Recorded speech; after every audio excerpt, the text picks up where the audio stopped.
Olá, meu nome é Flávio Nunes Ramos e este é o podcast da Ecofrag sobre ciência e educação. Lembrando que este é um projeto do Laboratório de Ecologia de Fragmentos Florestais, do Instituto de Ciências da Natureza da Unifal, que é a Universidade Federal de Alfenas. Bom, hoje vamos falar sobre um artigo científico publicado na revista Biota Neotrópica, uma revista brasileira.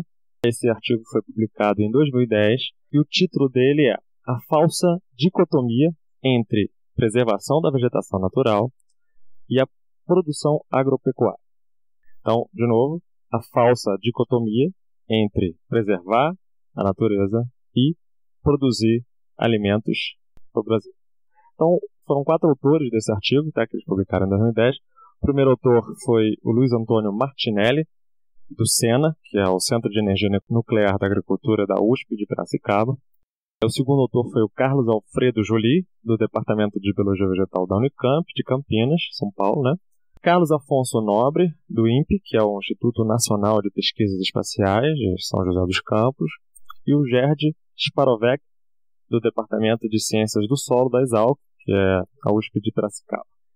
Bom, lembrar que esse artigo ele foi publicado em 2010, na época da discussão sobre a nova proposta ou a reformulação do Código Florestal, para levantar dados, para tentar melhorar essa discussão, a tomada de decisão baseado em dados.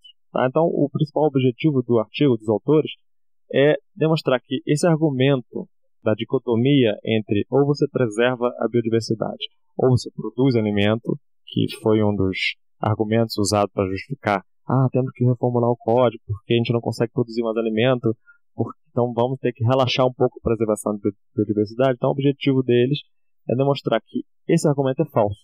Dá para produzir alimento e aumentar a produção de alimentos sem relaxar a preservação da biodiversidade.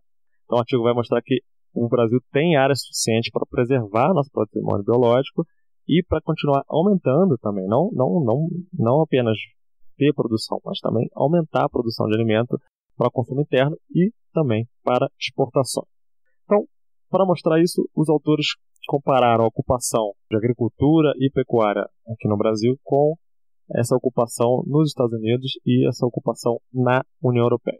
Então, essa comparação é interessante porque o Brasil, tanto o Brasil quanto os Estados Unidos e a União Europeia estão entre os mais importantes exportadores de produtos agropecuários. Então, os autores mostraram essa ocupação de agricultura e pecuária entre 1961 e 2008, ou seja, quase 50 anos, 47 anos para ser mais preciso.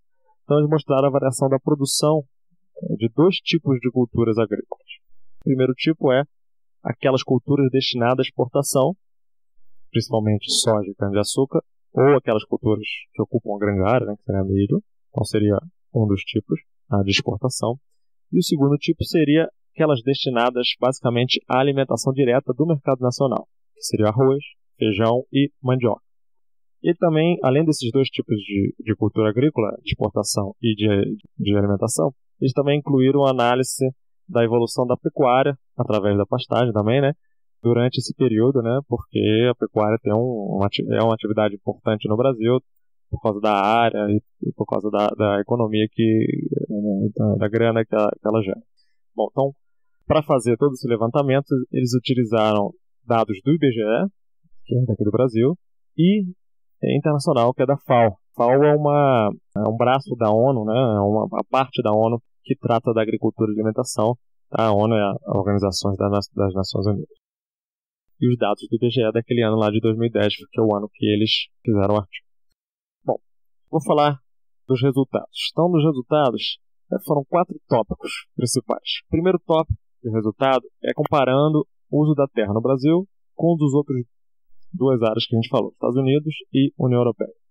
Primeiro, ele compara quanto à área de floresta. E ele viu que Estados Unidos e União Europeia apresentaram um pequeno aumento de área de floresta. Nesses quase 50 anos de estudo, de intervalo, eles aumentaram quase 40%. E já o Brasil perdeu a área de floresta. Então o Brasil encontrou um declínio de 55% da área de floresta dele, nesses quase 50 anos.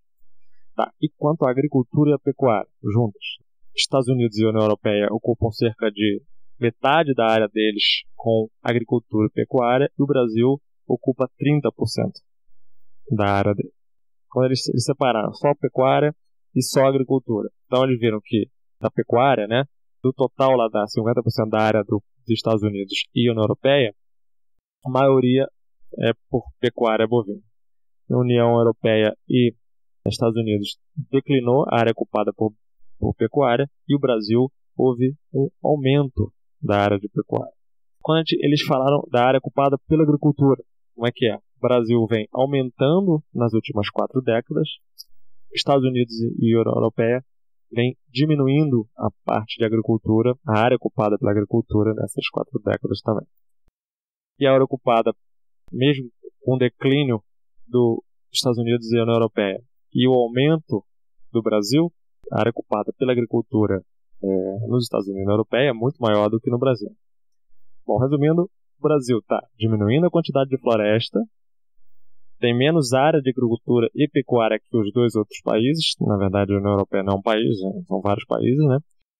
E está aumentando a área de pecuária e de agricultura. Estados Unidos e União Europeia estão aumentando a quantidade de floresta, hoje se encontra em 40% mais ou menos, e tem uma pequena diminuição tanto da área de pecuária quanto de agricultura.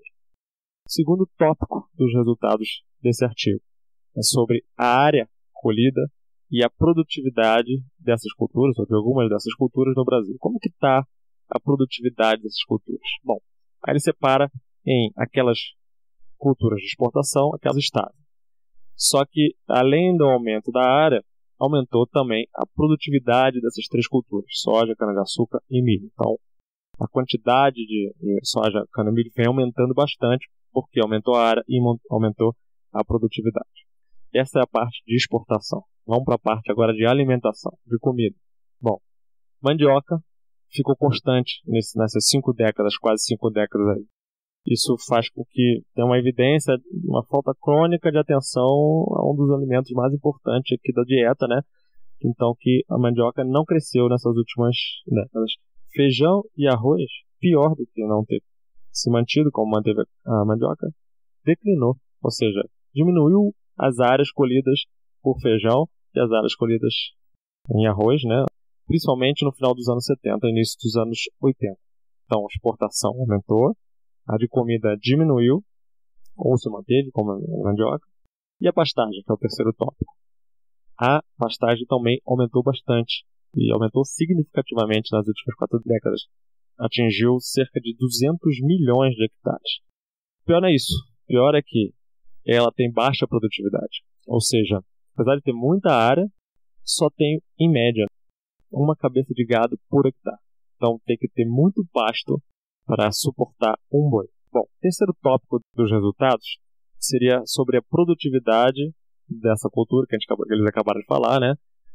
Comparada aos outros 2 países. Na verdade, quando eu falo país, eu estou falando países, mas a União Europeia não é classificada como país, tá? Mas só para facilitar aqui. A produtividade média de arroz e feijão no Brasil é muito baixa quando comparada com os outros 2. O milho também tem baixa produtividade, apesar de uma grande área coberta, a produtividade por hectare é baixa. A produtividade de mandioca é intermediária, não é muito baixa, mas também não é boa. E só soja e cana, a soja e cana do Brasil, né, a produtividade da soja e cana do Brasil, que é comparável com as dos outros 2 países. O resto, então, arroz, feijão, mandioca, ou é baixa ou é intermediária, e milho também é baixo. E o quarto e último tópico dos resultados seria sobre a distribuição de terras no país e a produção agrícola, em função dos tamanhos da propriedade. Como é que está a produção em relação à quantidade de terra? O que eles notaram é que, como todo mundo já sabia, mas talvez não tinha número para detectar isso, é que há uma grande desigualdade quando a gente fala na distribuição de posse de terra. E os números são meio assustadores. Ou seja, eles falaram que cerca de 80% do número de proprietários, ou seja, 80% dos proprietários, tem apenas 20% da área agrícola do país. Então, ou seja, se pegar a maioria dos proprietários do Brasil, proprietários de terra, se você somar todas as áreas das terras dele, só 20% da área cultivada no país. Ué, se só tem 20% e as outras 80% da área cultivada, onde estão? Estão na mão de poucas pessoas poucos proprietários, os latifundiários, os ricos, fazem lobby. E, pior, essa desigualdade não muda há décadas. Tá? Há décadas que se mantém. A maioria tem pouca terra e só poucos privilegiados, latifundiários, têm a maioria das terras. Agora, se a gente for dividir isso por cultura, cultura de exportação, cultura de alimento, fica pior ainda. Como assim? Quem produz arroz de melhor são esses pequenos proprietários. Então, a parte de agricultura de subsistência, que foi a ladainha ou o argumento que eles usaram para justificar o relaxamento na preservação do meio ambiente, na verdade, quem produz plantação de subsistência são os pequenos proprietários, que tem aquele só 20% da área cultivada. E o inverso para produção de exportação, que seria cana e soja. Então, os grandes proprietários é que são responsáveis pela produção.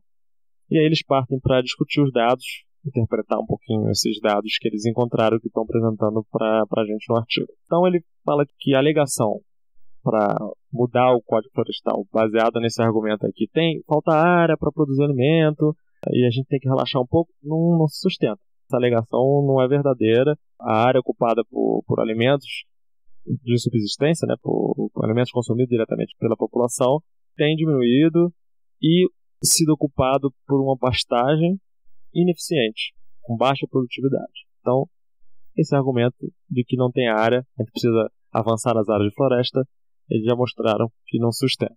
E, além de ocupar uma área maior, a produção daqueles cultivares que são para exportação, que não tem um ganho direto nenhum para a população brasileira, que é soja, cana-de-açúcar, são os grandes proprietários, são os latifundiários que se ocupam dessa produção. Então, quanto à cultura destinada à alimentação, que é o grande argumento deles, que é o que contribui para a população brasileira, seria feita em pequenas e médias propriedades. Tá? E aí eles começam a detalhar um pouquinho da circunstância mais precária desses pequenos proprietários. Quer dizer, eles viram que, apesar de ser os importantes produtores de alimento, então é muito importante produzir alimento, tá? Mas 40% desses pequenos produtores eles não conseguiram financiamento para suas plantações nesse período. Tá? Por quê? Bom, por não saber como conseguir financiamento, ou seja, falta de informação, falta de garantia pessoal, ou seja, precisa de algumas garantias, na maioria desses proprietários são pobres, medo de contrair dívida, pelo mesmo motivo, burocracia, todo mundo sabe que a burocracia no Brasil é extrema, e falta de pagamento de empréstimos anteriores causados por vários desses problemas. Então, se fosse tão importante assim, eles estivessem tão preocupados com a produção de alimentos, será que não é melhor atacar esses problemas do que avançar na preservação nas florestas, né? Relaxando na preservação? Além disso, eles falam que tem quase 800 mil proprietários, pequenos proprietários, mas se você somar todas as propriedades dela, dá uma área bem expressiva, né? Eles não têm títulos da sua terra, não têm o título de posse da terra. Então isso faz com que ele não consiga vários desses financiamentos, vários desses problemas. Então gera uma insegurança jurídica no meio rural muito grande. Então isso eles alegam que talvez é mais importante essa insegurança como limitante da produção do que a falta de área. Então também tem que lembrar que o país tem cerca de 60% da sua vegetação nativa preservada e 250 milhões de área agrícola. Tá? Então, e dessas 250 milhões, só a pecuária tem 200 milhões. Então, vou repetir. 250 milhões de áreas agrícolas. Desta, 200 milhões apenas são de pecuária. Olha a quantidade de área de pasto que tem nessa área cultivada.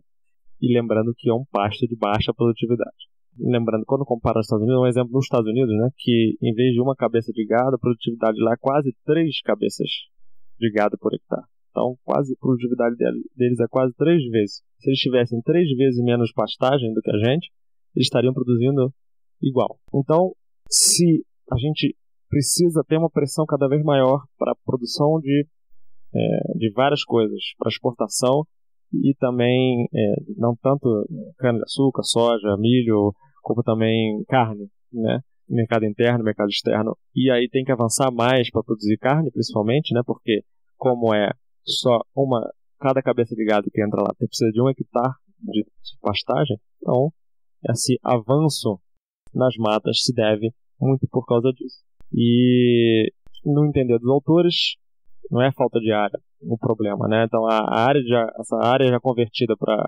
a agricultura já seria suficiente para preservar. Então, eles acham que maiores entraves para a produção de alimento no Brasil não é essas restrições por causa da mata, e sim outras coisas, como, por exemplo, a enorme desigualdade de distribuição de terras, a restrição de crédito agrícola ao agricultor, que é aqueles pequenos agricultores que produzem alimentos, os alimentos de consumo direto, a falta de assistência técnica que o ajude a aumentar sua produtividade, ou seja, surgiu uma pesquisa que descobre que com uma coisa simples se consegue, com a técnica tal, se consegue aumentar a produtividade do feijão, do arroz. Mas como é que isso chega no agricultor? Através da assistência técnica. A falta de assistência técnica faz com que a produtividade de arroz, feijão, mandioca não aumente. Falta de investimento em infraestrutura para armazenar essa produção ou para escoar a produção, para enviar para os centros consumidores, tá? E também é um dos motivos que vai os maiores entraves para a produção de alimento. As restrições que ele comentou de financiamento ou priorização do desenvolvimento de tecnologias, nas pastagens principalmente, né? Também é um dos entraves. Pouca ênfase da pesquisa dos setores públicos e privados, ou seja, tanto o governo quanto as empresas privadas, não dão muita ênfase em pesquisas para aumentar a produtividade de itens alimentares que são importantes aqui para o mercado interno. Tá? Eles estão muito mais direcionados para a pesquisa do modelo industrial. Então, essa melhoria da produtividade do modelo industrial, da produção agrícola mais voltada para exportação, ela favorece os mais ricos, os que já têm dinheiro, não favorece a produção de alimento. Então isso, em suma, seria os verdadeiros entraves para a produção de alimentos no Brasil, e não o Código Florestal, não a quantidade de mata que tem. Tá? Então, melhorar a produtividade, melhorar a ênfase nos pequenos proprietários, melhorar a distribuição de terra, então isso seria mais importante. Então, meus comentários aqui, isso é meio preocupante, acabou que não foi suficiente essa informação, mesmo esse artigo, com uma linguagem acessível para qualquer um, mesmo com esse artigo e com outros debates, não foi suficiente para barrar a mudança do Código Florestal, foi modificado, foi piorado, foi relaxado um pouco a preservação da natureza, da biodiversidade. Se eles estivessem preocupados mesmo em melhorar a produtividade do Brasil, estavam atacando esses problemas aí, e não o Código Florestal, e não as áreas de florestas nativas. Então mostra algumas coisas perversas, né? E principalmente como os meios de comunicação, a gente tem que ficar de olho, porque os meios de comunicação não estão com aquela ética do jornalismo de que a informação tem que ser divulgada, a melhor informação para o público do país, né? E não para um público específico. Então o que acontece com as principais revistas, as principais emissoras de rádio, os principais jornais, são muito influenciados por esses grupos econômicos, os principais grupos econômicos, os principais grupos políticos, os ruralistas, que são quem? São essas pessoas que detêm 80% das terras. Tá? São essas poucas pessoas que são os ricos, são os latifundiários, e que essa mudança do Código Florestal é que eles que foram mais beneficiados com isso. Tá? E não foi a produção de alimento, foi a produção de pastagem de baixa produtividade e a produção de cana-de-açúcar, de soja, que são para exportação e nada tem a ver com a alimentação direta do Brasil. Tá? Então, nota-se que a gente precisa urgente de uma lei que regule os meios de comunicação para que esse meio de comunicação ele deixe de atender a um público específico, ou seja, essa informação aqui do artigo não foi divulgada por nenhum meio, não foi dado destaque, foi só dado destaque a pobrezinho, vamos mudar o Código Florestal, vale a pena relaxar um pouco na preservação da natureza para conseguir ajudar os mais pobres, que são os produtores de alimento, e o Brasil, mas na verdade esse artigo mostra que isso não aconteceria e não vai acontecer mesmo. Até agora, nesses anos aí que mudou o código, não mudou nada. Então, é importante que a gente divulgue essa informação, porque mesmo o Código Florestal tendo sido modificado, ainda tem muitas coisas boas nele, quer dizer, ainda garante a preservação, né? E você vai ver que com esse Congresso cada vez mais conservador, que tem que ter reforma política para mudar o Congresso também, que são eles que fazem as leis, né? Mas eles daqui a pouco vão atacar de novo o Código Florestal, alegando de novo, porque com essas mudanças não aumentou a produção de alimentos, e eles vão ter que atacar de novo, vão ter que aumentar ainda mais a área, se continuar com esse mesmo argumento. E os meios de comunicação vão chegar e vão conseguir convencer a população de que isso realmente é necessário. Então, divulguem essa informação, divulguem esse artigo e façam pressão, tanto para essas reformas todas que são necessárias, né, como também para preservar um pouco mais a biodiversidade em qualquer momento em que ela seja ameaçada. Ok? Então, o link do artigo vai estar no post, tá? E até o próximo episódio do podcast. Tchau, tchau.